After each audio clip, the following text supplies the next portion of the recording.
Save at least 170 calories with these super chocolatey, low-sugar cookies. They're so good, you'll actually want to enjoy them every day. Start by blending cottage cheese until smooth. I use low-fat, curd cottage cheese. It not only gives the dough a soft texture, it also doubles the protein compared to regular chocolate chip cookies. Add 1 egg straight into the blender and blend again until fully combined. Then stir in a pinch of salt and a little vanilla.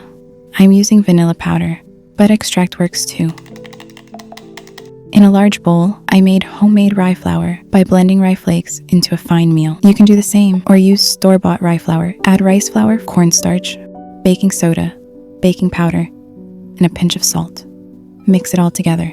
Add softened butter, not melted, just soft enough to mash with your hands. I actually make mine at home. If you want that recipe, let me know and I'll film it. Mix until the dough looks like coarse crumbs.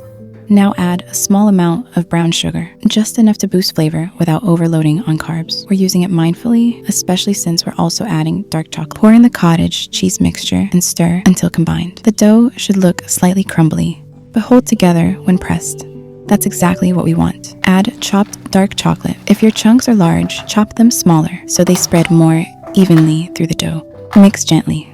Now, very important, chill the dough in the fridge for at least 1 hour. This gives the rye time to absorb moisture and keeps the cookies from spreading too much as they bake. After chilling, shape the dough into 40-gram balls. And just a quick note, these aren't low-calorie cookies. Yes, they're lower in calories, 5 times lower in sugar, and much higher in fiber thanks to the rye, but they're still cookies. That's why I suggest making them 40 grams each, enough to enjoy a treat without going overboard. Bake for about 14 minutes. They should be golden at the edges, but still soft in the center. The texture? Slightly rustic, gently crumbly, soft in the middle, with pools of melted chocolate in every bite. Perfect with coffee, tea, or a glass of milk. And one cookie has just 135 nourishing calories instead of 200 empty ones you'd get from store-bought. Full ingredient list and nutrition info is in the description.